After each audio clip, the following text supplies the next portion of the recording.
welcome back to Friday Reads, where we help you find your next read. I'm Jill. And I'm Julie, and we have a special edition of Friday Reads. It's actually the Thursday night edition. Tomorrow, Friday, May 20th, all of the village offices and the Kimberly Public Library are closed for our annual training. So Jill and I are going to do Thursday night reads this week. And our topic this week is There's a Wife in the Title. So I'm going to have Jill kick it off with her first pick. So my first pick is The Perfect Wife by J.P. Delaney. Abby wakes up in a daze with no memory of who she is or how she landed in this unsettling condition. The man by her side claims to be her husband. He's a titan of the tech world, a founder of one of Silicon Valley's most innovative startups. He tells Abby that she is a gifted artist, an avid surfer, a loving mother to their young son, and the perfect wife. He says she had a terrible accident 5 years ago and that through technological breakthrough, she has been brought back from the abyss. She's a miracle of science.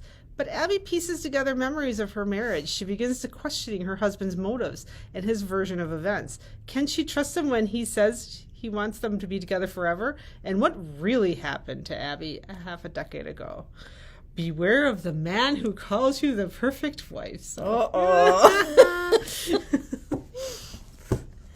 My first pick is The Chocolate Maker's Wife by Karen Brooks. This was published in 2019.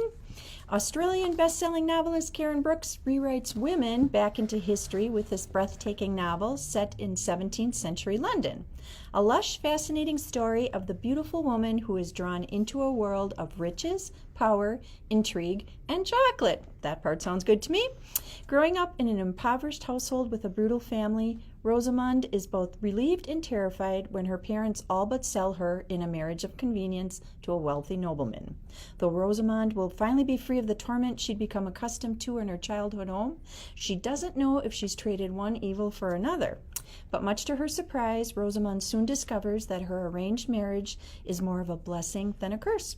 With her new husband, he recognizes not only Rosamund's unusual beauty, but also her charm and vibrancy, which seem to enchant almost everyone who crosses her path. This is set against the decadent, chaotic backdrop of Restoration London, the plague, and the Great Fire. The Chocolate Maker's Wife is a tale of revenge and redemption, love and hope, and the sweet, sinister temptation of chocolate. So my first pick, The Chocolate Maker's Wife. My next one is another thriller, The Wife Between Us by Greer Hendricks and Sarah Pekkanen.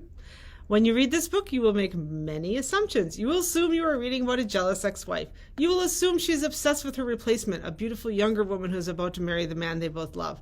You will assume you know the anatomy of this tangled love triangle. Assume nothing. Twisted and deliciously chilling, Greer Hendricks and Sarah Pekkanen's The Wife Between Us exposes the secret complexities of an enviable marriage and the dangerous truth we ignore in the name of love. So, my second pick, this title just intrigued me, Autopsy of a Boring Wife by Marie Renee Lavoie, published in 2019. Like Bridget Jones' Diary, this book tells the funny and ultimately touching tale of 48-year-old Diane, a woman whose husband leaves her and is having an affair because he says she bores him. Diane takes the charge to heart and undertakes a highly entertaining journey to restoring trust in herself and others that is at the same time an astute community commentary on women and gender differences and the curious institution of marriage in the 21st century. All the details in this book are up for scrutiny. Autopsy of a Boring Wife is wonderfully fresh and an engaging novel of the pitfalls and missteps of an apparently boring life that truly could be any of ours. So, Autopsy of a Boring Wife is my second pick.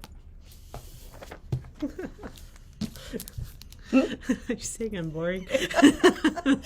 I'm saying I could be. This is The Silent Wife by Karen Slaughter. This is a number 10 in a series, the Will Trent series. So It's part of a series. Investigating the killing of a prisoner during a riot inside a state penitentiary, GBI investigator Will Trent is confronted with disturbing information. One of the inmates claims he is innocent of a brutal attack for which he's always been the prime suspect.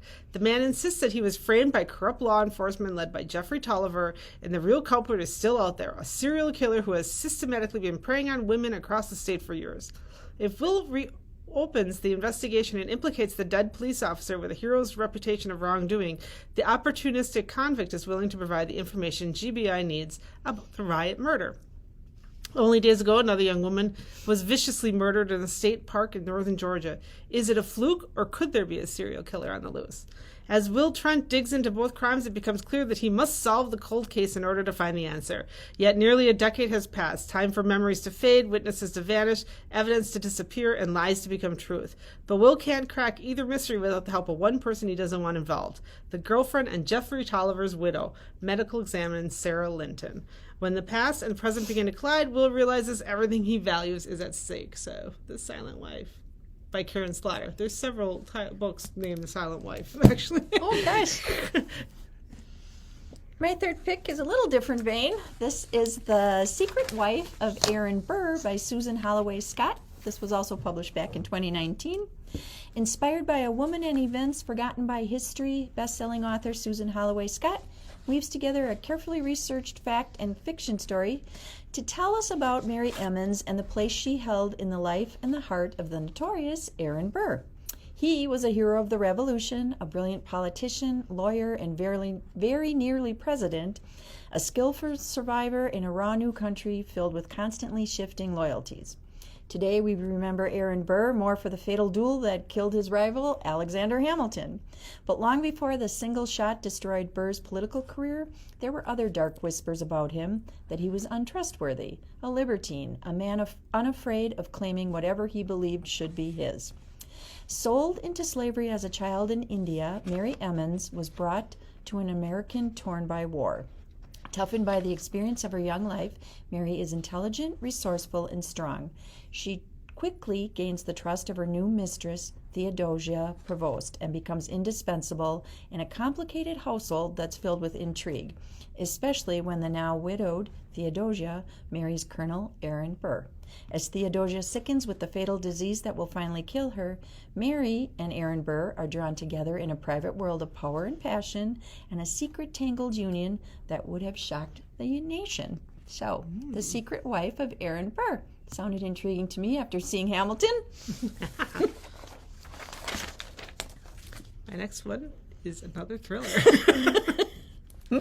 It's The Wife Upstairs by Rachel Hawkins. This was published in 2021. Meet Jane, newly arrived in Birmingham, Alabama. Jane is a broke dog walker in Thornfield Estates, a gated community full of McMansions, shiny SUVs, and bored housewives. The kind of place where no one will notice if Jane lifts the discarded tchotchkes and jewelry off the side tables of her well-heeled clients, where no one will think to ask Jane if Jane is her real name. But her luck changes when she meets Eddie Rochester. Recently widowed, Eddie is Thornfield Estate's most mysterious resident. His wife, Bee, drowned in a boating accident with her best friend. Their bodies lost to the deep. Jane can't help but see an opportunity in Eddie. Not only is he rich, brooding, and handsome, he also can offer her the kind of protection she's always yearned for. Yet as Jane and Eddie fall for each other, Jane is increasingly haunted by the legend of Bee,